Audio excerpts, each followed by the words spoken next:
Sirih berlipat, sirih pinang, sirih dari Pulau Mutiara. Pemanis kata selamat datang, awal bismillah pembuka bicara. Assalamualaikum warahmatullahi wabarakatuh. Salam sejahtera, salam perpaduan dan salam Malaysia Madani.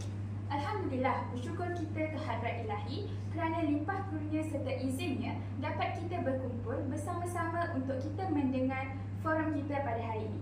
Hadirin hadirat sekalian, bersama saya selaku moderator anda pada hari ini. Tidak lengkap sebuah forum jika saya berbicara seorang diri. Jadi, marilah pula kita berkenalan dengan ahli panel kita yang kelihatan bersemangat untuk bersama-sama mengupas tajuk forum kita pada hari ini. Tanpa membuang masa, saya memperkenalkan ahli panel kita yang pertama iaitu Puan Nurul Ilia Makisa binti Muhammad Rafi, Guru Besar SK Malim. Apa khabar Puan Makisa? Khabar baik, saudari. Amboi, bersemangat sungguh saudari pada hari ini. Ya, mestilah saya bersemangat melihat anda di panel yang sangat bertenaga pada hari ini. Terima kasih saudari Makisa dan selamat datang saya ucapkan. Seterusnya saya memperkenalkan ahli panel kita yang kedua yang nampak sahaja lembut orangnya tetapi lantang berkata-kata iaitu Puan Aisyatul Humaira binti Muhammad Asri yang merupakan guru penolong kanan pentadbiran di Sekolah Menengah Pendidikan Khas Indah Putra. Apa khabar saudari Aisyatul? Alhamdulillah, khabar baik. Alai berseri-seri ya saudari moderator kita kan.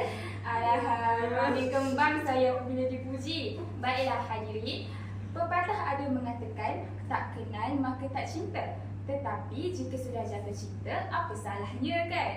Betul atau tidak? Ahli panel ketiga kita saudari Siti Nur Syahirah binti Abdul Rahim, Guru Besar SK Tun Syed Ahmad Shahabuddin. Ayu betul saudari pada hari ini. Saudari apa khabar? Khabar baik, insya-Allah ada je.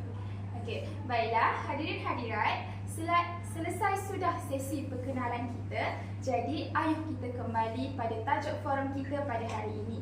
Tajuk perbincangan kita pada petang ini ialah kecemerlangan MBPK bermula daripada kecekapan tak berurus.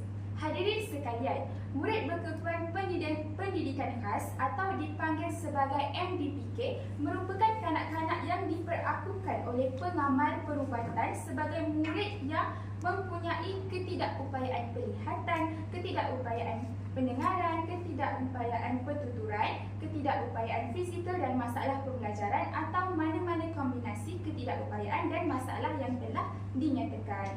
Dalam konteks pendidikan, MBPK ini seharusnya menerima pendidikan yang berkualiti dalam membantu menjamin kecemerlangan mereka pada masa hadapan. Namun begitu, isu tak diurus yang berlaku di sekolah pada masa kini dilihat sebagai penghalang atau cabaran dalam memberikan mereka pendidikan yang berkesan. Oleh itu, pada hari ini kita ingin lihat apakah isu tak berurus yang sedang berlaku dan langkah yang dilaksanakan oleh sekolah itu sendiri dalam memastikan MBPK ini menerima pendidikan yang berkualiti.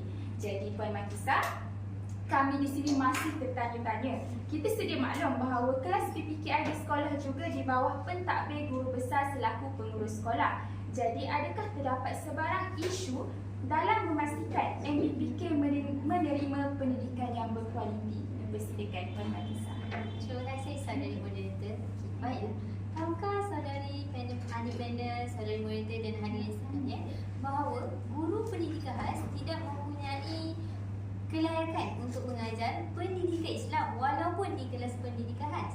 Hal ini menyebabkan guru besar ataupun pihak sekolah perlu mengambil guru yang mengajar di perdana bagi mata pelajaran pendidikan Islam diserap untuk mengajar di kelas PPKI. Jadinya apabila tindakan guru besar mengambil guru pendidikan khas, maafkan saya, guru pendidikan Islam yang mengajar di kelas perdana dan tiba-tiba diberi tanggungjawab untuk mengajar di kelas PPKI, ia akan menyebabkan satu isu di mana adakah guru tersebut mempunyai pengetahuan, mempunyai kemahiran dan teknik-teknik pengajaran yang bersesuaian dengan MBPK. Jadinya, dalam kajian telah membuktikan bahawa hanya 30.8% sahaja guru pendidikan Islam ini mempunyai pedagogi terhadap kaedah pengajaran kepada MBPK. Jadi dari situ kita dah dapat lihat dah bahawa memang ada je isu di mana bila guru pendidikan khas diserap ke dalam kelas PPKI. Jadinya apabila guru pendidikan Islam itu sendiri tidak mempunyai pedagogi, tidak tahu bagaimana cara mengawal kelas, tidak tahu mana mengendalikan tentera murid dan sebagainya, ia boleh menjejaskan kualiti pendidikan kepada MPK itulah. Itu sahaja daripada saya, saudari. Terima kasih Puan Makisa di atas pencerahan yang saya rasa cukup jelas dan teliti sebentar itu tadi. Jelaslah bahawa MPPK sememangnya memerlukan pedagogi yang sesuai bertepatan dengan keupayaan dan kemampuan mereka. Baiklah, tanpa kita membuang masa lagi, ayuh kita beralih pula kepada Puan Aisyatul. Puan Aisyatul, kita jarang mendengar mengenai SMPKV. Mungkin saudari boleh menceritakan sedikit mengenai SMPKV dan apakah masalah yang sering dilihat di peringkat pentadbiran. Persilakan, Puan Aisyatul. Okay, baiklah. Terima kasih saudari moderator. Tadi sahabat saya dah berkongsi mengenai PPKI dan nanti sahabat saya juga akan berkongsi mengenai program peringkat inklusif. Jadi, itu benda yang biasa kita dengar lah. Jadi, izinkan saya untuk berkongsi mengenai SMPKV. Pastinya saya tahu para hadirin pastinya ada yang belum pernah mendengar ataupun tidak pernah tahu mengenai SMPKV. Baiklah, Sekolah Menengah Pendidikan Khas Vocational ataupun kita panggil SMPKV ni sebenarnya merupakan sekolah yang sepenuhnya diurus tadbir oleh Bahagian Pendidikan Khas Kementerian Pendidikan Malaysia. Sekolah ini diwujudkan untuk kita memenuhilah keperluan pembelajaran MPPK yang terutama MPPK masalah pembelajaran, penglihatan dan pendengaran.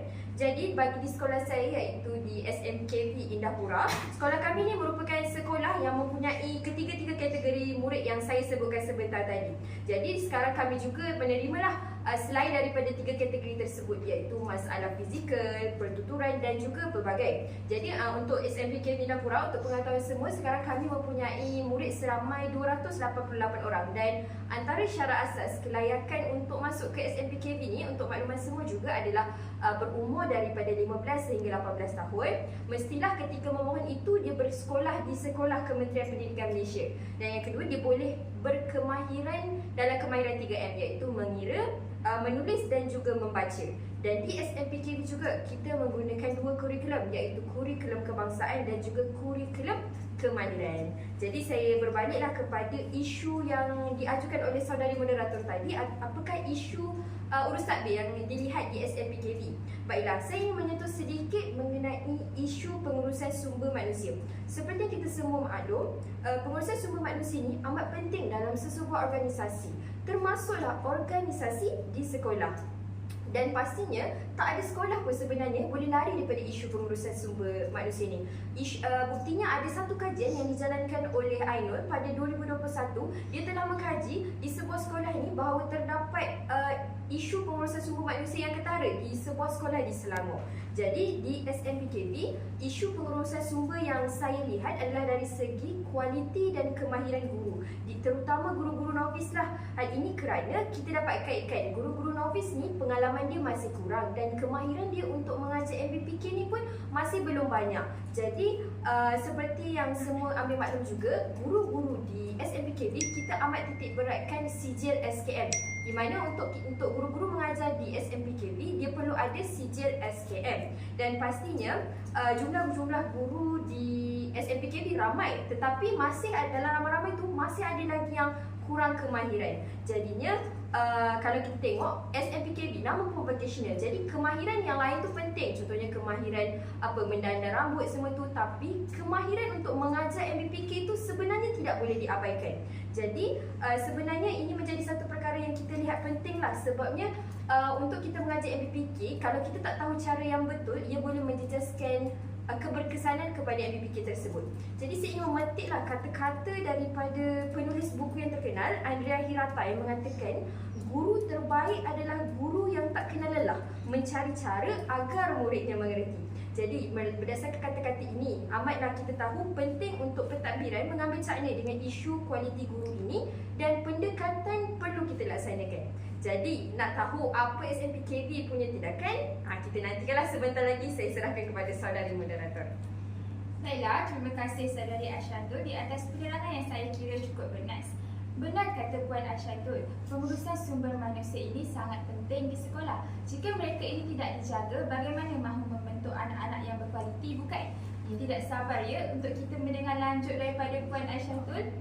Baiklah, hadirin hadirat sekalian, kita beralih pula kepada ahli panel kita yang ketiga yang masih setia menanti gilirannya. Baiklah, Saudari Syahira, menerusi Pelan Pembangunan Pendidikan Malaysia PPPM 2013-2025, Kementerian Pendidikan Malaysia KPM menyasarkan sebanyak 75% MBPK ke dalam program inklusif menjelang tahun 2025. Namun, kita sering mendengar isu-isu berkaitan PPI di sekolah hingga menjejaskan kelancaran pelaksanaannya di sekolah. Sebagai GP, boleh Puan kongsikan serba sedikit kepada penonton berkenaan dengan isu dalam pengurusan dan pentadbiran program pendidikan inklusif di sekolah? Dipersilakan. Okay, terima kasih. Okay. Minggu lepas saya terlibat dalam satu program inovasi. Lepas tu produk inovasi saya ni adalah untuk murid inklusif. Okay, bila saya cerita kepada penonton-penonton, ramai rupanya tak tahu apa itu pendidikan inklusif. Jadinya sebelum saya mula saya belajar tentang isu tabik urus. Okay, saya ingin memperkenalkan dulu apakah itu pendidikan inklusif. Okay, secara ringkasnya, pendidikan inklusif merupakan satu program pendidikan untuk murid berkebutuhan pendidikan khas di mana MBK belajar bersama-sama dengan murid aliran perdana di dalam kelas yang sama di sekolah kerajaan ataupun sekolah bukan kerajaan. Okey. Program ini diperkenalkan di negara kita melalui Kementerian Pendidikan Malaysia pada tahun 1994, tetapi ia mula diperluas pada tahun 2013 melalui pelancaran PPPM 2013 hingga 2025.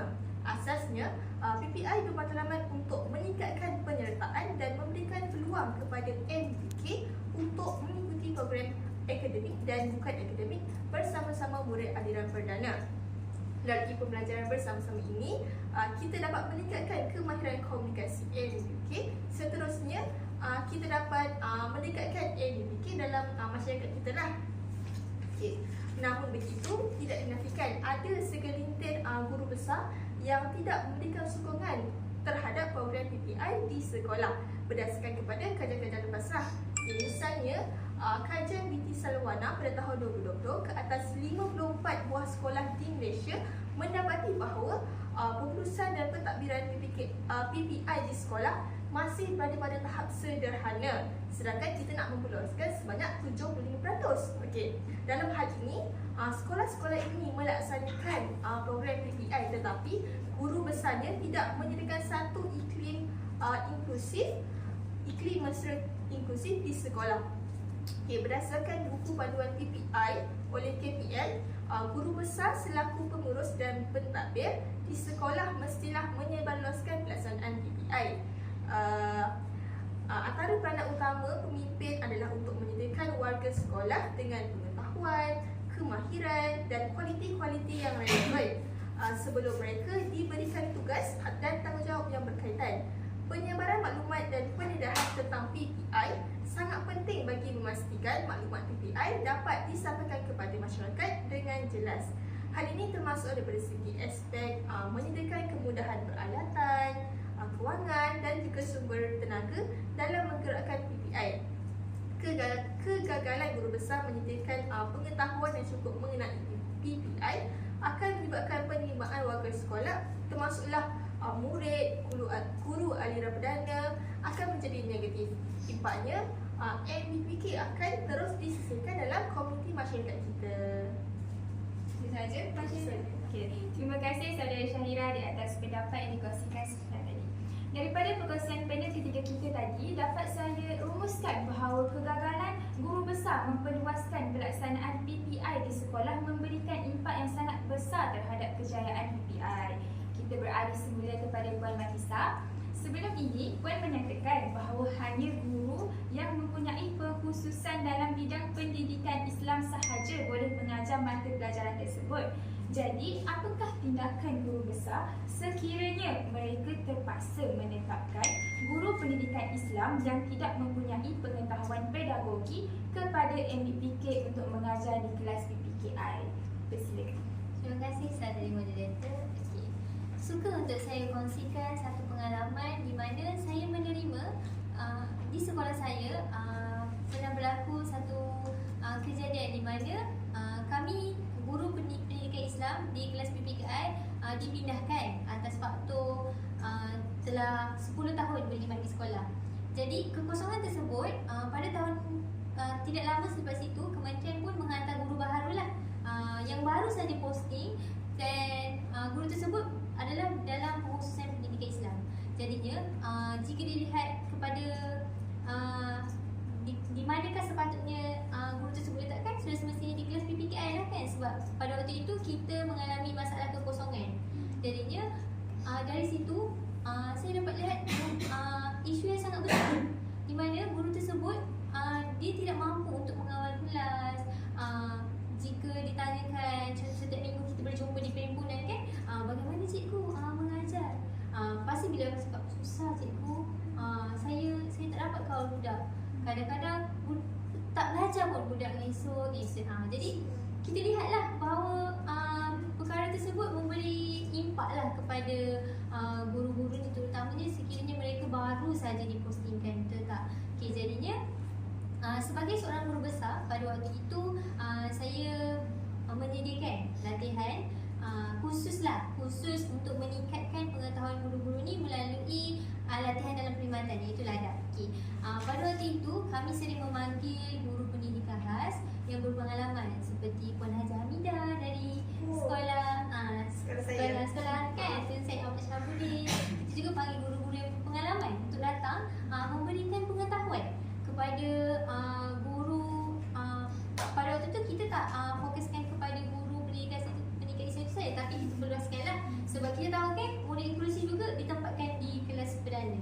Okay, jadinya dalam bengkel dan kursus tersebut, guru-guru pendidikan khas yang berpengalaman yang dijemput sebagai penceramah, dia memberikan pendedahan kepada guru-guru ini tentang teknik kawalan kelas yang baik, teknik pengajaran, menggunakan muzik, menggunakan hafalan dari segi gerak badan, lebih kepada mengenali murid dululah. Okay, apabila telah mengenali murid, baru kita kepada pedagogi yang sesuai berdasarkan keupayaan mereka. Okay, jadi bila kita lihat guru itu sendiri telah mempunyai kecekapan dan kemahiran seperti saudara Aisyatul ada menyatakan tadi kan, ia akan memberikan impak lah kepada kaedah pengajaran tersebut. Guru pun dapat mengajar dengan betul, menggunakan kaedah yang baik, murid dapat suasana pembelajaran yang sesuai dengan keupayaan mereka. Jadinya sebagai contoh, saya bagi satu situasi di mana guru pendidikan Islam nak ajar murid cara berwuduk. Tapi kan, cara berwuduk ada berapa? Ada rukun dia. Rukun berwuduk banyak kan? Kalau nak murid pendidikan khas ni 5 perkataan pun belum tentu ingat. Ni nak rukun berwuduk tu kan? Jadinya mungkin guru pendidikan Islam boleh menggunakan teknik nyanyian. Mula-mula kita niat, macam tu ke? Jadi dari situ kita dapat menarik perhatian murid lah, dan sekaligus memberikan pengajaran yang berkualiti kepada mereka. Terima kasih saudari. Saya serahkan semula. Terima kasih Puan Mangkisa di atas perkongsian idea yang saya rasa cukup bernas tadi. Seperti apa yang Puan Mangkisa beritahu tadi, dengan adanya pelaksanaan LADAP ya Puan. Okey. Jadi saya juga lihat panel kedua kita begitu terkesima ya, melihat panel pertama menyampaikan pendapatnya. Bukan sahaja panel kedua, malah saya juga. Okey, baiklah Puan Aisyatul. Tadi Puan ada cerita mengenai isu pengurusan sumber manusia di sekolah Puan sendiri. Jadi, apakah tindakan pentadbiran di sekolah Puan dalam membantu mengatasi isu ini? Kita silakan. Menarik ya soalan saudari moderator, walaupun saya tahu saya perlu menjawabnya. Baiklah, terima kasih saudari moderator.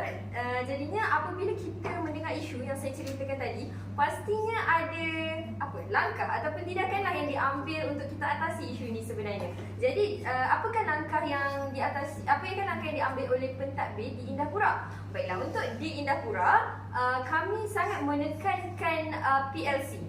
Pastinya guru-guru dekat sini pernah mendengar PLC. Pernah atau tidak? Pernah. Sebab PLC ni sangatlah bagi saya benda yang sentiasa ada di dalam dunia pendidikan. Jadi, kalau kita pergi sekolah-sekolah kita kalau kita pergi sekolah-sekolah kita akan tanya PLC dijalankan atau tidak, dan kerap mana dijalankan. Tapi kalau tanya di Indahpura, PLC ni pentadbir sangatlah galakkan, di mana kalau kita lihat di Indahpura semakin rancaklah pelaksanaan PLC ni.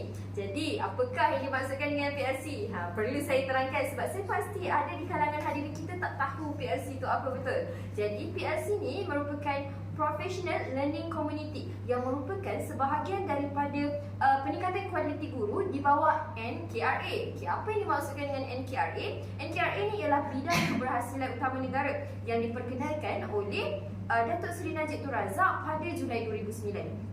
Jadi, PRC ni sebenarnya salah satu usaha untuk kita meningkatkan lagi kualiti PDP guru, untuk kita melahirkanlah murid-murid yang seimbang selaras dengan FPK, dan PDP yang kita laksanakan tu berkesanlah dengan apa yang kita ingin capai. Jadi, apakah hasrat utama PRC? Baiklah, hasrat utama PRC sebenarnya berfokuskan kepada perkongsian kemahiran dan pengetahuan guru. Suka saya nak kaitkan dengan cerita daripada saudari Ilya tadi, di mana beliau banyak menceritakan macam mana cara untuk tingkatkan kemahiran melalui ladap, penggunaan lagu dan sebagainya, dan saya sangat tertarik dengan penggunaan lagu sebentar tadi. Jadi di sini sebenarnya saudari Ilya, kalau kita buat PRC bersama-sama dengan saudari Ilya, jadi saudari boleh ceritakan lagi macam mana sebenarnya cara yang terbaik untuk kita tingkatkan lagi kemahiran untuk ajar MBPK. Jadi dekat sini sangatlah bagus kalau kita tengok PRC ini untuk dijalankan kepada para guru. Jadi kalau di Indapura sebenarnya kalau kita lihat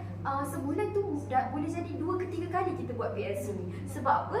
Kita nampak impaknya setiap bulan bila kita buat PRC itu terhadap peningkatan kualiti guru. Jadi bila kita nampak impak, sukalah kita as pentadbir untuk galakkan lagi guru mengadakan PRC. Sebabnya tujuan kita tadi untuk atasi isu pengurusan sumber manusia, di mana kalangan guru ni masih ada yang kurang kemahiran untuk ajar MBPK ni.